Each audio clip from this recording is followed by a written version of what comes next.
grande que hay en lo pequeño e incluso en lo que aparentemente es marginal. El gran protagonismo que le da también, por ejemplo, a los esclavos. Recuerden que era de Estados Unidos de la época anterior a la guerra civil, aunque él luego va a vivir también la guerra civil. Este poema es un poco anterior. Eh, y él allí, su posición también libertaria con respecto a, por supuesto, no podía dejar de lado a los esclavos, a las mujeres y absolutamente todas las cosas. En ese poema también dice en alguna parte que eres el presidente. Y dice, cualquiera puede ser presidente y todos pueden ir mucho más allá. Para destacar esa igualdad de la que debiéramos ser conscientes, pero que lamentablemente nunca terminamos de aprender. Y bueno, decía también, para cerrar lo de Whitman, la el gran valor que tiene su poesía como un símbolo de muchos ideales, tanto de la época como posteriores. Hoy ustedes hablaban en la clase anterior de inclusividad, era una palabra que ni siquiera existía en la época en que Whitman hizo su poema, pero que perfectamente se le aplica, ¿no? E igual con todo lo que él hizo. Pero también quería destacar su gran relación con la ideología misma norteamericana original, ¿sí? Original, digamos, que no es la que hoy en día quizás prevalece, ¿no? En el sentido de la gran importancia que le da a la libertad, al, al valor de cada uno, individualismo, pero en un sentido positivo, no eh, como pareciera con el título del libro, del canto a mí mismo, no en un sentido egocéntrico, sino en el sentido de darle valor a cada uno de los seres humanos y a la naturaleza y poner todo en un equilibrio, incluso con relación a los dioses. Ustedes ven cómo toma una posición y los iguala al rango de la humanidad. Entonces es un poema, es un libro de verdad que a mí me gusta darles a conocer a los estudiantes ya que están en su curso a punto ya de salir del colegio. Me parece que es de las cosas que hay que conocer indispensablemente para que debiera conocer todas las personas, debieran conocer todas las personas, así como el Quijote, ¿no? Pero bueno, por fortuna tengo la oportunidad de dárselos a conocer, de pronto en otros espacios es más difícil. Y espero que lo hayan aprendido y que no sea solo por esta vez, no sea solo por cumplir como con todos los libros que hemos visto. Y espero que cuando salgan del colegio sigan teniendo esa, digamos, costumbre, buena costumbre de leer y de disfrutar los libros, la literatura en particular, que no termina con los cursos, que sigue desarrollándose y que bueno, a eso también aspiro, ¿no? Más allá de que lean estos textos indispensables a mi modo de ver para la formación de un ser humano. Bueno, y vamos a Dostoyevsky, ¿cierto? Vamos a Dostoyevsky enseguida. ¿Cómo le fue con la novela de Dostoyevsky, con Crimen y Castigo? ¿Cuáles son sus impresiones generales en principio? ¿Qué les deja el libro? ¿Qué les ha dejado el libro?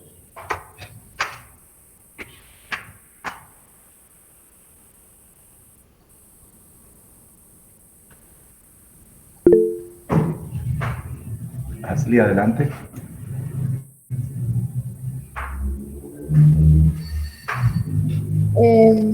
Profesor, a mí personalmente me gustó bastante Crimen y Castigo. Me pareció entretenida y como fácil de leer. La verdad, al final no me lo esperaba. Me sorprendió el final, pero me gustó bastante. Y me gusta también como, me gustó mucho como como los giros que daba en la historia Dostoyevsky, que de pronto la forma en la que describía como tan detalladamente lo que sentían los personajes, lo que estaba ocurriendo, eso me gustó bastante. Muy bien, Astrid. Escuchamos más impresiones sobre el libro.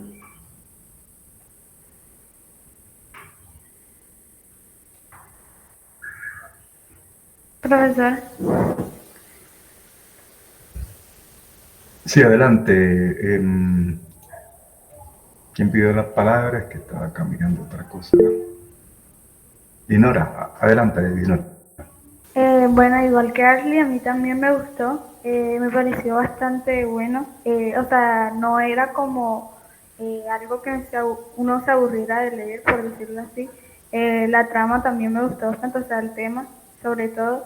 Y bueno, algo que a mí en particular, no sé si fue por costumbre, pero el hecho, o sea, no es la historia como tal, sino cómo está narrado, me pareció que la tercera persona, no sé, como me confundía muchas veces porque los libros anteriores que hemos leído, estos últimos, ha sido en primera persona, por decirlo así. Y bueno, ya uno está acostumbrado a meterse tanto en el personaje cuando se está leyendo en primera persona, que bueno, aquí uno puede enfocarse en varias historias al mismo tiempo, pero cuando, por ejemplo, yo quería saber algo, o sea, meterme por lo menos en el papel de Raskolnikov, por decirlo así, no sé, era algo difícil porque está, como le digo, está narrado en tercera persona y muchas veces hacen enfoques en otras historias y bueno, no sé, eso me pareció bastante interesante. Bien, Dinora, sí. Sí. Ahora volvemos, es cierto, a una novela más objetiva, se puede decir, contada en tercera persona.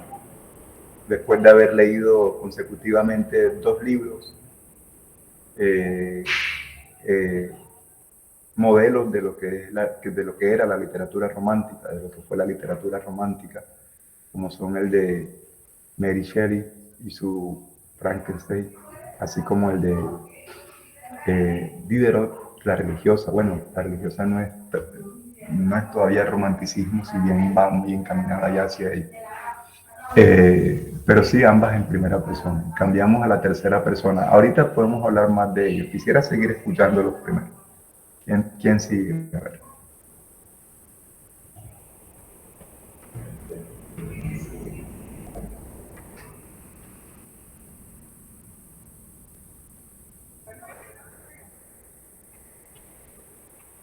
Valeria, adelante.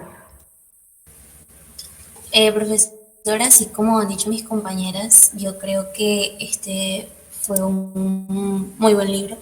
La verdad me gustó por la trama y por la historia que nos cuentan y la manera en la que la cuentan, porque, o sea, como sabemos, la vida, la situación de Raskolnikov, si no estoy mal, nos puede parecer pues bastante usual si nosotros nos ponemos a pensar, muchos jóvenes pasan por problemas económicos y es una situación similar, pero la diferencia radica en que nosotros nos podemos meter tanto en el libro que nos permite conocer todos los pensamientos de él, de esta persona.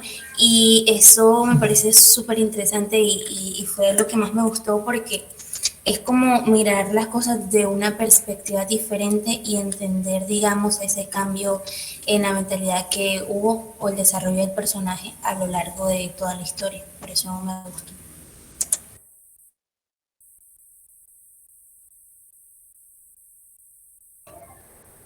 Bueno, Valeria, ¿quién más quiere comentar? Sí, efectivamente, también lo interesante que es Dostoyevsky en ese sentido, de que ser capaz de conocer el interior de los personajes de una manera muy asombrosa, ¿no? Creo por ejemplo, a pesar de que está en tercera persona, logra penetrar en general el libro, ¿no? Muy bien en la psiquis de Raskolnikov. Bueno, Y bueno, sigo escuchándolo. A ver. Ahora Valeria, Astrid y Nora. ¿Quién más quiere intervenir? Pues, creo que ahora hay 12 solamente conectados. Ahí regresó Juan Mendoza. A ver, ¿quién más quiere intervenir en la clase sobre el libro de Dostoyevsky? Marta, adelante. Bueno, profe, a mí, bueno, como a mis compañeras, me gustó bastante el libro. Bueno, como una impresión general, siento que la novela de Crimen y Castigo, pues como ya dijo Valeria, como explora o toca muchos temas relacionados al subconsciente humano, sobre todo como que representa, y yo creo que esa es una de las cosas más interesantes de la historia, la forma en la que representa el sufrimiento, no sé, los estados de confusión, los sueños y los delirios de Rodión, que es el protagonista principal. Y siento que la forma en la que desarrolla estos temas es bastante interesante. Hablando específicamente, bueno, yo leí la versión de la Biblioteca Virtual Universal y hubo una página, y lo voy a leer textualmente, una parte que me gustó mucho del libro, y es de esto de lo que estoy hablando, en donde es como la segunda parte, el segundo capítulo y la primera parte. Entonces, básicamente está Rodión hablando con Marmeladov, que es el borracho que se encuentra en la taberna. Entonces, como él le va describiendo como su historia, que su hija, si no estoy mal, estaba obligada a prostituirse y que la situación en su matrimonio era muy mala. Bueno, pero eso no era lo que yo quería decir. El hecho es que en una parte Marmeladov dice algo que a mí me parece muy cierto y me gusta mucho la forma en la que Dostoyevsky lo escribe, que es que la pobreza no es un vicio, esto es una verdad incuestionable. Pero también es cierto que la embriaguez no es una virtud, cosa que lamento. Ahora bien, señor, la miseria sí que es un vicio. En la pobreza uno conserva la nobleza de sus sentimientos innatos. En la indigencia nadie puede conservar nada noble. Con el indigente no se emplea el bastón sino la escoba, pues así se lo humilla más para arrojarlo de la sociedad humana. Y esto es justo porque el indigente se ultraja a sí mismo. Bueno, a mí, o sea, esta parte la leí y me pareció muy interesante. Me gusta la forma en la que desarrolla y describe como problemas socialmente aceptados, por así decirlo. Y que, bueno, es muy común que la gente diga como que el pobre es pobre porque quiere, cosa que me parece muy ¿cómo se dice? Ingenuo, o sea, me parece una mentira muy grande. Y a mí me gusta que Dostoyevsky básicamente dice que, pues, que la pobreza no es ningún vicio y hace la diferencia entre pobreza e indigencia, ya que pues la primera es una verdad incuestionable y que pues de problemas así sociales, económicos, de los que está hablando Valeria, pues también se desarrollan como otros problemas como la embriaguez, que por lo menos presentan a Marmeladov como un personaje muy alcohólico, que tiene muchas tendencias alcohólicas y por lo tanto su casa está muy mal. Y al final de esta parte, si no estoy mal, ellos llegan como a la casa de Marmeladov y luego echan a Rodión, porque la situación de él está muy mala y todo el dinero que tiene lo pierde en el alcohol, en un vicio. Entonces está hablando que pues ser borracho, el hecho de embriagarse sí es un vicio, sin embargo la pobreza no lo es. Lo que es un vicio es la indigencia, y que es diferente del trato que uno le da a un pobre que a un indigente, porque un indigente, según Dostoyevsky, un indigente vive de esa manera porque así quiere. Entonces me parece muy interesante como estos temas. Bueno, hay más, pero este es el que más me llamó la atención. No sé qué piensa usted, profesor.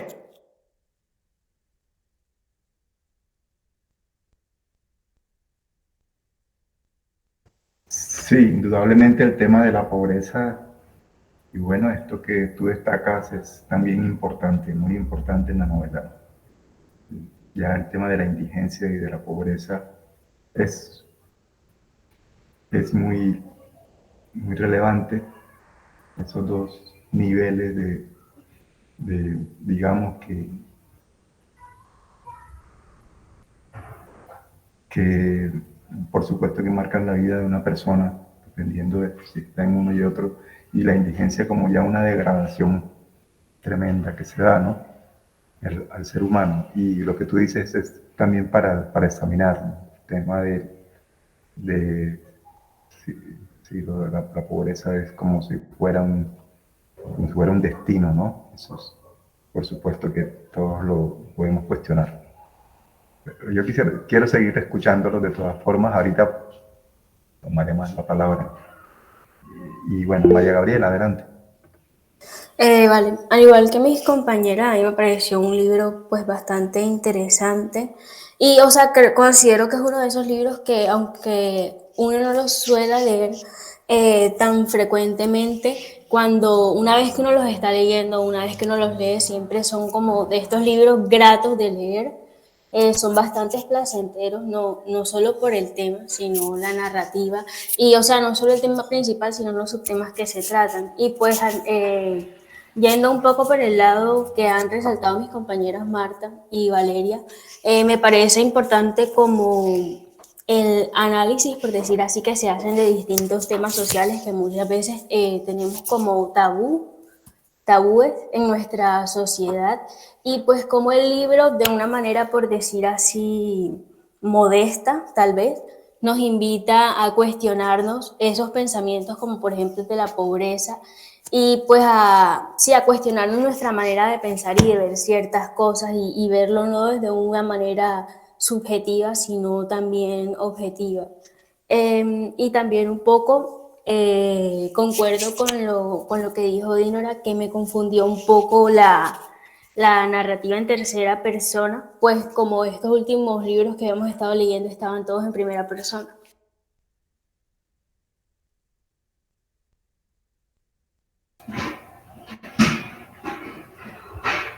Bueno, Gabriela, sí. Sí, es un libro que de verdad también es de esos que atrapan, como dicen, ¿no? Bueno, todos los libros tienen su manera de, de ¿cómo, cómo se dice? De seducirnos, ¿no? Alguna vez escribí un texto al respecto. No todos los libros son iguales. eh, y unos de pronto como se dice, lo envuelven a uno de una manera mucho más inmediata que otros. Son como diferentes técnicas de seducción que tienen los libros. Y este, por supuesto que nada más y nada menos con el hecho de llamar la atención sobre un crimen, pues el título mismo es llamativo y luego toda la forma como se va desenvolviendo el asunto del crimen. Y bueno, creo que al comienzo también mencionaron el hecho de que estamos ante una propuesta de novela policíaca, aun cuando es mucho más que eso, ¿no? Porque el crimen es fundamental y el reconocimiento del criminal, aunque nosotros como lectores sabemos de inmediato quién es. Pero es interesante la idea de Dostoyevsky sobre este tema y también cómo trasciende más allá de lo policíaco. Sí, lo de la primera persona es peculiar, pero ya vuelve ahora a la tercera persona. Realmente los relatos, las narraciones típicas, más típicas pues, tendrían que ser en tercera persona. Realmente incluso aun cuando se narra en primera persona, el narrador está separado de la trama de aquello que narra, ¿sí? Y él puede ser un personaje del relato, pero cuando cuenta se convierte sobre todo en un narrador. Entonces, sin embargo en los textos anteriores, el de Mary Shelley y el de La religiosa, por el formato mismo que asumen un poco de diario, de carta, esa distancia entre el narrador y el personaje puede ser como menos notoria, ¿no? Y de pronto eso puede causar una cierta extrañeza. Pero son también juegos de la narración que vale la pena realizar. Muy típico del romanticismo es contar en primera persona, muy típico, sin decir que sea la única forma, pero sí es bastante típico, como lo vemos aquí con Mary Shelley, y además en el romanticismo el, el género más dominante en el romanticismo más que el relato, aun cuando leímos la novela de Frankenstein, más que el relato es el género lírico. Que encontramos sobre todo en la época del romanticismo son grandes poemas como por ejemplo el de Whitman que leí. Pero también hay, por supuesto, narración. Pero con frecuencia, no digo que sea como la única línea, pero sí con frecuencia, por lo menos los más renombrados, buena parte de los más renombrados relatos de la época del romanticismo se escriben en primera persona, se escribieron en primera persona. Un cuentista, por ejemplo, como lo es Poe, Edgar Allan Poe, ustedes leen sus cuentos y casi siempre sus cuentos son en primera persona. Es una característica también particular del romanticismo y que de pronto nos causa una cierta extrañeza esa distancia porque también lo requiere ya estas nuevas propuestas que ya no son propiamente del romanticismo, sino que hacen parte de lo que ahora se va a llamar el realismo, ¿no? Aunque eso es interesante también de examinar. Bueno, voy a ver quién más quiere participar, dar sus primeras impresiones sobre la novela.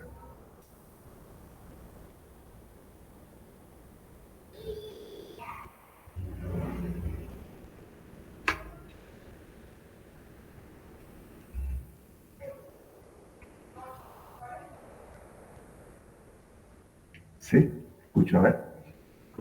Hasta ahora solo han hablado las chicas. Los jóvenes no han dicho absolutamente nada sobre el libro. Profesor. María.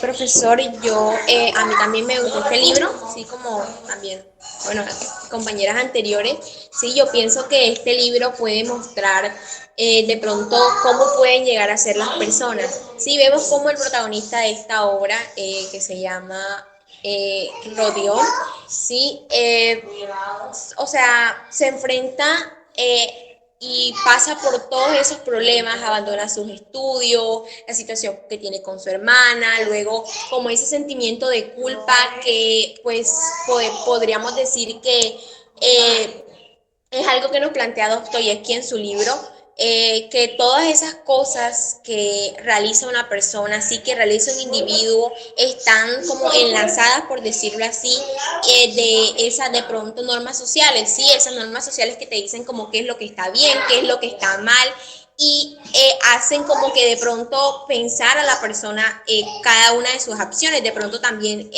o sea, influencia en las decisiones, ¿sí? En este caso, bueno, del protagonista.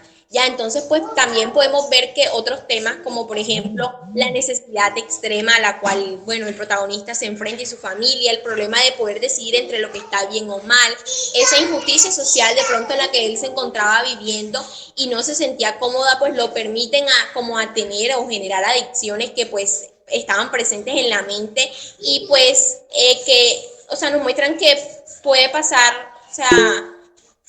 o sea, nosotros también podemos normalmente, o sea, hacer acciones y que siempre vamos a, o sea, tenemos como dos opciones, ¿sí? Entonces, pues nosotros somos como los encargados de decidir cuál de las dos, pues vamos a elegir. Ya, entonces, normalmente, pues, o sea, se decide por lo que más gusta y podemos esto considerarlo como especie de adicciones, ya que pues van a estar presentes a nuestra mente, que no son ajenas a nosotros, que a todo el mundo le pasa y que puede que estas no sean las correctas. Y con base a las normas sociales, a lo que se establezca en la sociedad, pues nosotros también podemos como generar una respuesta. En este caso, el arrepentimiento que tiene el protagonista cuando finalmente pues se llega a entregar a la prisión, pues aunque no tengan pruebas y eso de todo lo que él cometió, pues su declaración pues lo permitió como, o sea, poder ir a la cárcel y pagar su condena. Ya, entonces eso.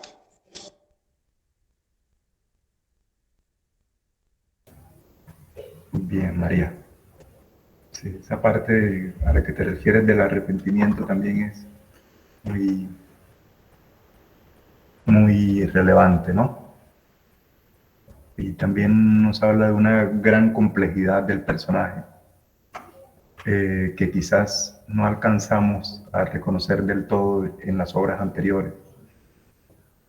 Porque de pronto los personajes, por ejemplo, de Mary Shelley Frankenstein, la criatura, pues, en principio, y el mismo doctor Frankenstein, y también la Cézanne en la religiosa, ellos no tienen tantas contradicciones como las tiene Raskolnikov. Raskolnikov se parece mucho más a, la, a los seres humanos reales en ese sentido que estos otros, aun cuando por supuesto que también tienen una gran, un gran carácter, ¿no? Y sí llegan a ser también muy vívidos, muy parecidos a nosotros. Pero digo que la complejidad interior de Raskolnikov es muy grande, ¿no? Y quizás es también de las cosas nuevas que nos trae Dostoyevsky. Bueno, Kenneth. No, pues yo quería comentar un poco acerca de esa cuestión de que Raskolnikov trata, nos diría que constantemente, de racionalizar su irracionalidad. Y eso me parece como, creo que es la fuente, bueno, no sé si, no es la fuente de todos los males como tal porque bueno, podría decirse que la fuente de los males de él, pues, se derivan de su posición, bueno, el estatus social que tiene, la parte financiera, pero me refiero más bien a la parte mental, de cómo él lidia con sus problemas. O sea, porque al momento de él tratar de racionalizar, o sea, es que como se da como un desarrollo extraño al momento de relacionar cómo se llama esta idea de racionalizar su irracionalidad con respecto a ¿cómo se llama? Esta idea de que él es arrogante, ¿sí me van a entender? O sea, si él no racionalizara su irracionalidad, pues, porque, por ejemplo, hay dos formas de entender la arrogancia. Sí, o sea, una persona que es arrogante pues, ¿cómo explicarlo? No es que él no se da cuenta como tal que él es arrogante. O sea, una persona puede ser arrogante y puede seguir siendo arrogante y pasar la vida siendo arrogante. Si no le da, suficiente, o sea, si no le presta atención a sus pensamientos, si no está tan ocupado como para pensar en sí mismo.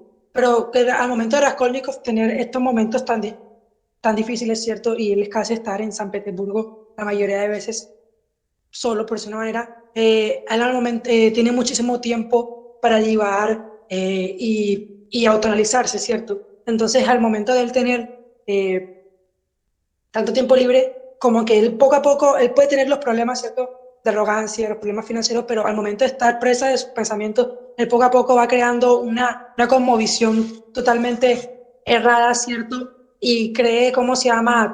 A veces cree tener razones para pensar de esta manera.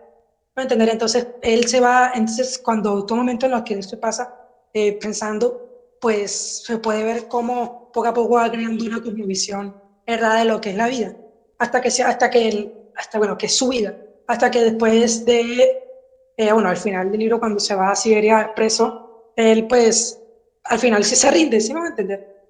Se rinde, se da cuenta de que toda esa cosmovisión eh, está mal, pero no tanto porque él haya encontrado la incoherencia lógica de eso, sino porque la irracionalidad, por decirlo de una manera,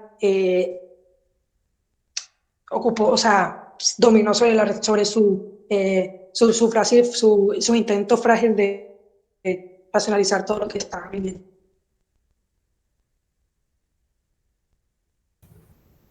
Bueno, sí, ya había mencionado el tema de la complejidad interior del personaje, ¿no?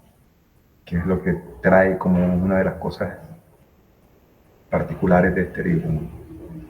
Eh, Podríamos continuar y ahorita vamos puntualizando algunas cosas. Saray. Buenos días. Bueno, a mí el libro en general pues me pareció muy bueno, sí, muy interesante. Y pues también me pareció interesante como el desarrollo del personaje principal, Raskolnikov. Y no es que lo esté justificando ni nada de eso, pero, o sea, el hecho de encontrarse como sumergido en una pobreza lo vio como obligado a suspender sus estudios, ¿sí? Debido pues a una falta de recursos. A la misma vez pues que su hermana tuvo que aceptar casarse con el abogado debido pues a la pobreza en la que se encontraba. Ya, entonces pues como en gran parte de nuestra naturaleza humana tiende como a buscar solución a los problemas, la solución pues que se le ocurrió a Raskolnikov fue asesinar a la señora, a la casera. Y pues aquí es donde yo quería resaltar el hecho de que toda acción conlleva a un efecto o a una consecuencia, ¿ya? Entonces, pues la consecuencia de haber realizado el crimen fue, pues como su nombre lo indica, el nombre del libro, la consecuencia fue el castigo. ¿Y cuál fue el castigo? Pues esos constantes delirios, ¿sí? En los que se encontraba Raskolnikov, ese sentimiento como de culpa y ese estado de confusión en el que se encontraba sumergido. Y eso es todo. Bueno, Saray, muy bien. Y otra vez el tema del gran pensamiento interior que nos muestra de una manera particular Dostoyevski. A pesar de ser un libro que se cuenta en tercera persona, él está muy cercano a la intimidad del personaje.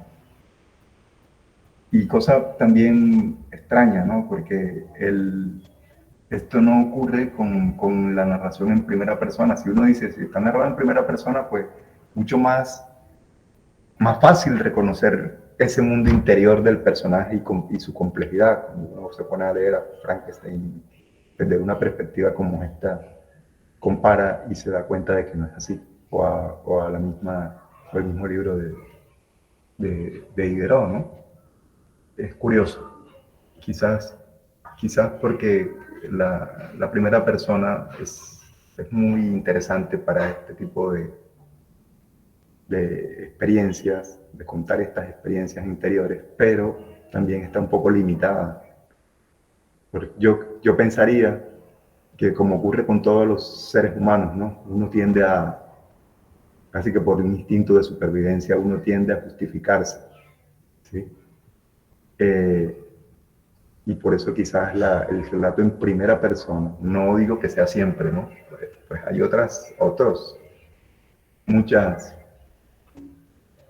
muchas propuestas, ¿sí? Y quizás lo que estoy diciendo habría que mirarlo más en detalle en esos libros a los que me refiero, ¿no? ¿Qué tan autocríticos son los protagonistas de esas novelas? ¿Sí? Pero de pronto el hecho de que esté en primera persona, podríamos de pronto proponer como una hipótesis en ese sentido, que no permite el suficiente distanciamiento para la crítica, ¿no? Y de pronto ahí es donde se vuelve muy interesante la tercera persona, la objetividad, que va a ser muy propia de las grandes novelas realistas del siglo XIX, entre otras esta especie de descubrimiento que no es solamente de Dostoyevski, es de la novela del siglo XIX, un poco antes. Pues uno puede leer y reconocer la formación de todos los autores, y por supuesto que hay precedentes, ¿no? Pero en la novela, por ejemplo, francesa, en Balzac, y en un personaje muy interesante, yo siempre para esta instancia del curso, en que debemos leer un relato representativo de lo que se denomina el realismo, veo dos opciones, aun cuando hay más, ¿no? Dos grandes opciones que son o Flaubert o Dostoyevski. Ambos son de una gran complejidad en su visión de los personajes y del mundo. Y ambos optan por el relato en tercera persona, incluso ambos nacieron en la misma fecha, en el mismo año. Este año se celebran 200 años del natalicio de Dostoyevski, incluso en estos días, por ahí he visto varias cosas, e igual de Flaubert, y de un poeta, también francés, que era Baudelaire. Los tres curiosamente nacieron en el mismo año, en 1821, y traen una visión de mundo muy crítica, ¿sí? y van a infilar incluso sus críticas al movimiento poético que los había antecedido, que es el romanticismo, a partir de estos relatos que ellos proponen. Entonces, Kenneth está pidiendo otra vez la palabra. Adelante, Kenneth. Ah, no, profe, pues sol. Ah, no habías quitado la mano. ¿Alguien más quiere participar?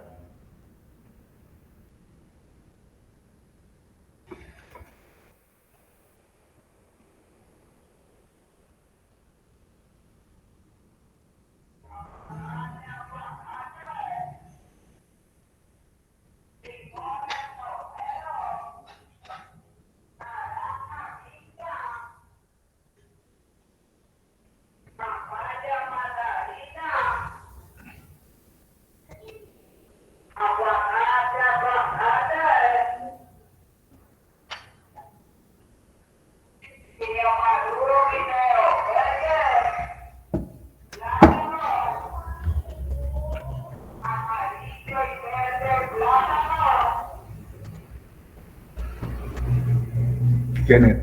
Bueno, ¿nadie más? ¿Nadie más entonces? Hay 10, 15 estudiantes. Voy de todas maneras,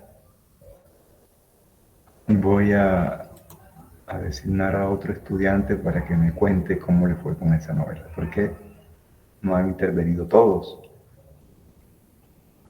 Escuchemos a ver, a Elkin. A ver, Elkin, ¿cómo te fue con la novela?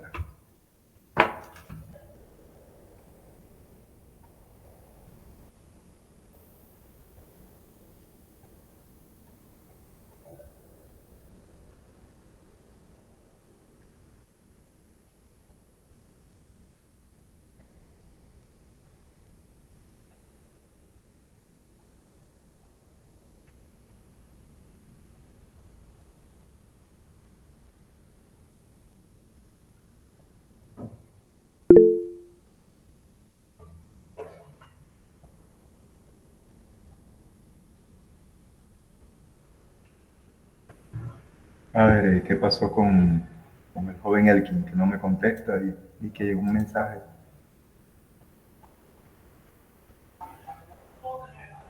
Se puede esperar un momento que no le servía el micrófono.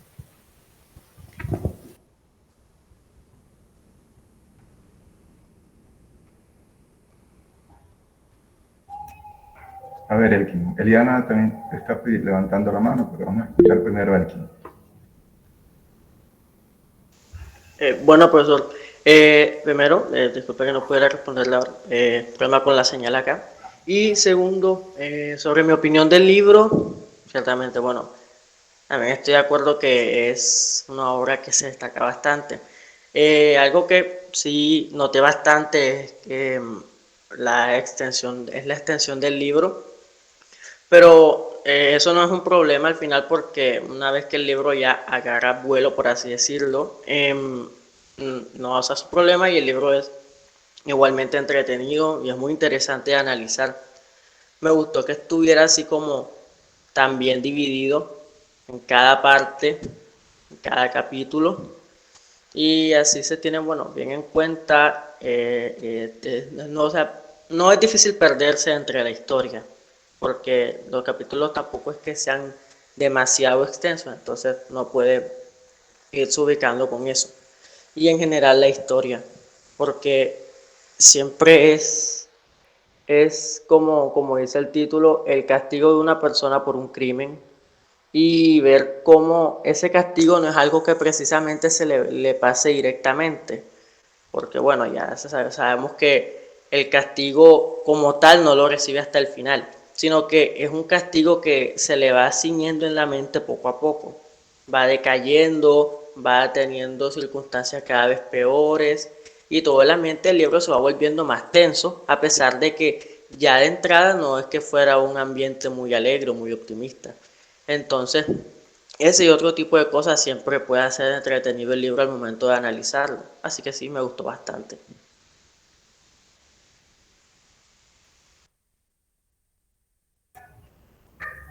Bueno, Elkin, ahora sí la compañera, creo que era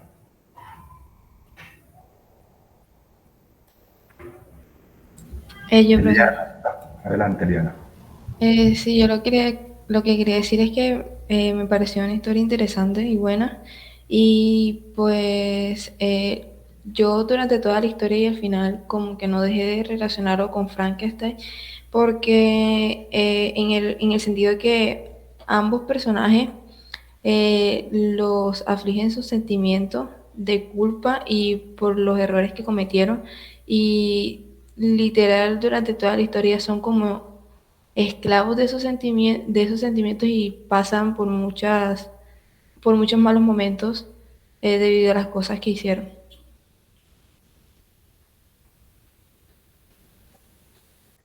Bueno, Eliana, de todas maneras, el personaje, sí es cierto, ¿no? Ahí cabe la comparación también, cabe la comparación.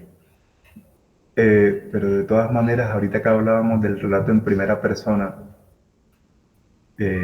bueno, el arrepentimiento se ve un tanto más en el doctor Frankenstein, más que en Frankenstein, que lo vive cuestionando y nosotros quizás seguramente nos ponemos del lado de la criatura más en sus cuestionamientos, ¿no? No en su proceder, por supuesto, ¿no?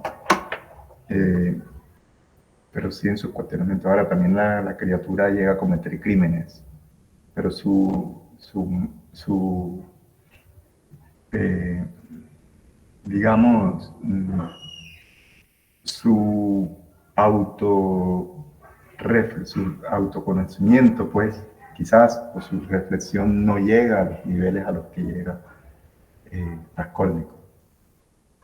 Pero también cabe, por supuesto, que también cabe la relación. Me parece que está muy bien eso que propone Liam. Sigue también, ¿quién más había levantado la mano?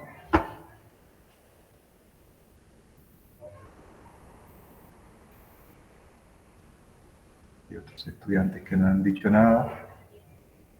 Me gustaría escucharlos. Por ejemplo, a Juan Sebastián. A ver, Juan Mendoza.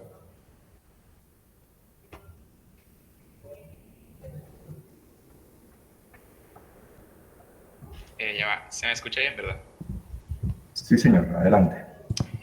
Bueno, el libro en general me gustó, sobre todo porque trata más que todo en un debate moral y ético, lo que es lo que hizo Rodió, que fue matar a la prestamista. Y entre estos, durante la obra, el personaje, Rodión trata de justificar por qué de su asesinato, como puede ser que era una mala persona, porque se tenía una cierta actitud parasitaria. Pero a la vez también muestra que como sociedad en esos tiempos, en esos años, se presentaban bastantes guerras, habían ocurrido bastantes problemas sociales y donde involucraban la muerte de varias personas simplemente por participar en la guerra y ganar porque sienten que su punto de vista es mejor que el del otro o se dejan guiar por eso. Pero también estas actitudes que lo llevó a Rodión, el protagonista, llevó también a otras actitudes como matar a la hermana, creo que para que así no lo descubrieran y evitar la cárcel, que esto tuvo que ser una consecuencia de poder actuar, de hacer justicia él mismo, intentando acabar con la señora. También quería decir que es una representación total de la sociedad, donde está las que son de buenas acciones, como puede ser no me acuerdo cómo se llama, Alena, que tuvo que prostituirse para mantener a su familia, pero que siempre estuvo con buena actitud, siempre fue una buena persona. No fue como no se dejaba juzgar. O sea, normalmente cuando se juzga una prostituta se cree que es una mujer de mala vida que busca el dinero fácil, pero no se mira a fondo de por qué lo está haciendo y de su actitud fuera de sus acciones de la prostitución.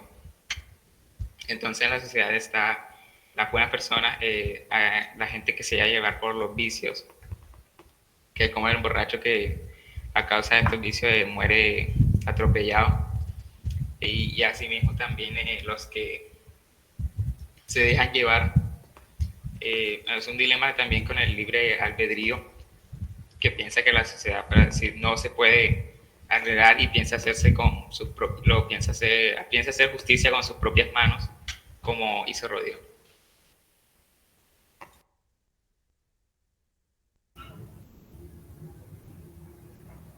Bueno, Juan, sí, está también no solamente la complejidad del individuo, sino también la complejidad social, ¿sí? Se presenta en la novela. Ya es interesante, ya que hemos hablado tanto de este tema, que se han referido ustedes, el hecho de que es un relato otra vez en tercera persona. Es interesante hablar sobre el género de la novela, ¿no? Hemos leído 3 con esta en este curso y vamos a leer una más, que es la de García Márquez. Y eso precisamente es lo que hace notorio, distinta una novela de un cuento o unas novelas de otras novelas, ¿no? Una novela lo es más en la medida en que sea más capaz de abrirse al mundo, ¿no? No solamente de enfocar a un personaje, sino el entorno, ¿sí?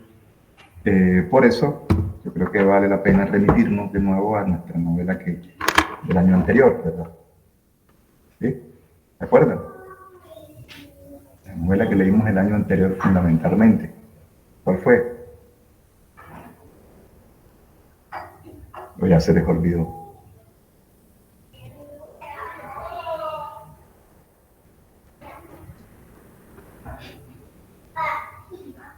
No puede ser, ¿verdad? Que se les olvide. La que pasamos mayor parte del año leyendo. Exacto. Don Quijote. El Quijote. El Quijote, exacto. El Quijote, ahí vamos a volver a ver esa complejidad del mundo. No es solo la visión del personaje, no es solo el Quijote, ni su amigo o compañero Sancho Panza o escudero. Es el mundo entero el que está representado en ella.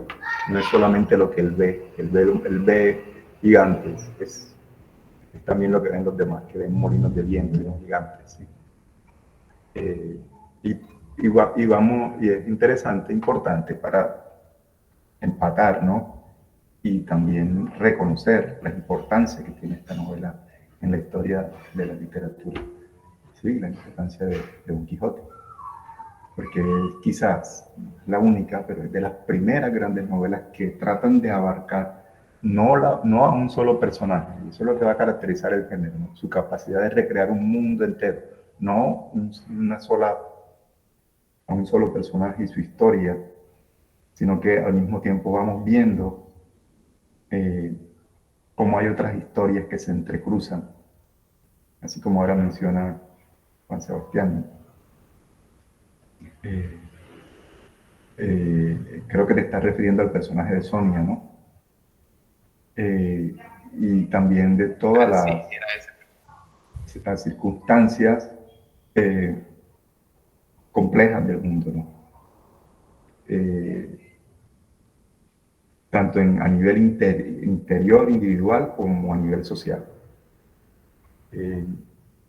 Y cómo interactúan ambas cosas, ¿no?